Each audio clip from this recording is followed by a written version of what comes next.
공중훈련을 진행하며 핵무력 강화 노선의 정당성이 입증됐다고 주장하기도 했습니다. 그러니까 정치부에서 화이팅 이동합니다. 그런가 하면 지난달 경의선과 동해선 북측 도로 일부를 폭파한 북한이 양쪽 도로에 전차 차단을 위한 흙더미를 쌓아올린 것으로 나타났습니다. 우리 군은 군사적 효용성은 없는 것으로 보인다며 북한이 자기 땅이라는 걸 표시하기 위한 보여주기 쇼로 보인다고 밝혔습니다. 김문경 기자입니다.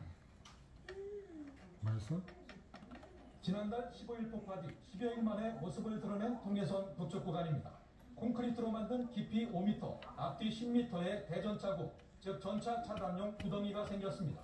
이 구덩이의 좌우 길이는 160m에 이르는 것으로 파악됐습니다.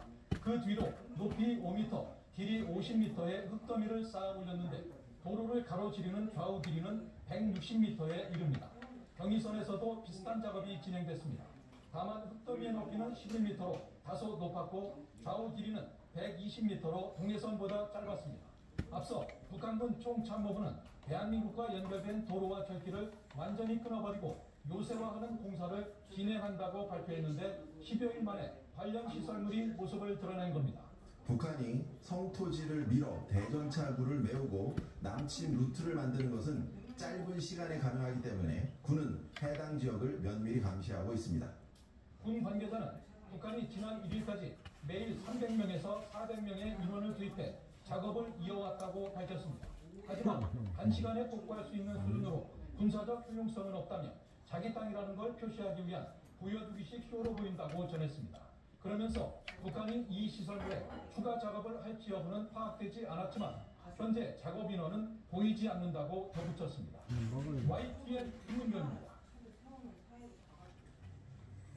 윤석열 대통령이 오는 7일 대국민 담화와 기자회견을 열어 국정 운영 방향을 설명하고 일문일답을 통해 각종 의혹에 답할 예정입니다. 특히 명태균 씨가 연루된 공천기 논란 등에 대해 진솔하게 답하는 등 이전과는 다른 모습을 보여줄 거라고 대통령실 관계자가 말했습니다. 윤찬 대통령실 출입하는 추적회장길에서 자세히 알아보겠습니다. 자, 조영선 기자, 기자회견에 어떤 내용들이 담길까요? 네, 모레 오전 10시 윤석열 대통령이 직접 대국민 담화와 기자회견을 열어 국정 운영 방향을 설명하고 각종 의혹에 답할 것으로 예고했는데요. 대통령실은 윤 대통령의 기자회견이 기회를 살릴지 아니면 또 다른 위기의 시작이 될지 중요한 선택이 될 거라고 밝혔습니다. 대통령실 고위 관계자는 오늘 YTN과의 통화에서 이같이 말하며 윤 대통령이 진솔하고도 변화 있는 모습을 보여줄 것으로 기대한다고 말했습니다.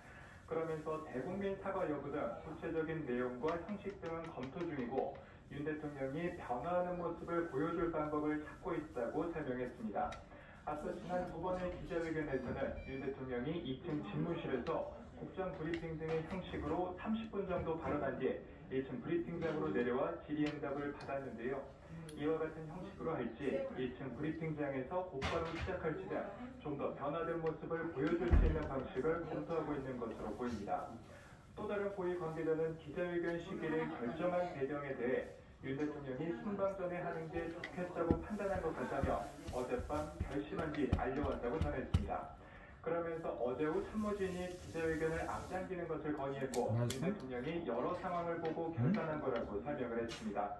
다만 국민의힘 한동훈 대표가 어제 윤 대통령의 대국민 사과와 참모진 전면 개편 등 쇄신 요구와는 관계가 없다며 일단 선을 긋는 모습입니다.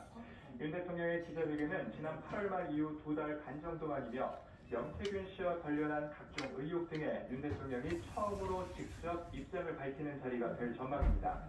김 여사의 명품백 수수나 도이치모터스 주가 조작 연루 등 관련한 각종 의혹에 대해서도 검찰이 불기소 처분하며 수사가 끝난 만큼 추가적인 입장을 내놓을지도 주목됩니다.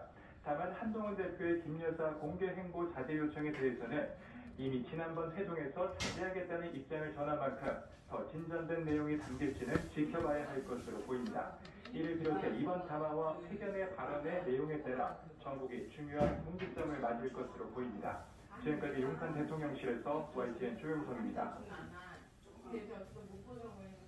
네, 어제는 내년도 예산안 국회 시정연설이 있었죠. 윤석열 대통령이 집권 후 처음으로 예산안 시정연설에 불참한 데 대해 정치권에서는 아쉽다는 반응이 이어졌습니다. 더불어민주당은 대놓고 국회를 무시한 처사라며 날을 세웠고 국민의힘 내부에서도 긍정적인 평가가 많지는 않았습니다. 임성재 기자입니다. 11년 만에 대통령 시정연설 불참 소식에 국민의힘은 선례가 없는 일은 아니라며 일단은 엄호에 나섰습니다. 특히 야당이 대통령을 끌어내리겠다고 거리로까지 나선 마당에 윤석열 대통령이 국회로 나온다 한들 무슨 의미가 있겠는지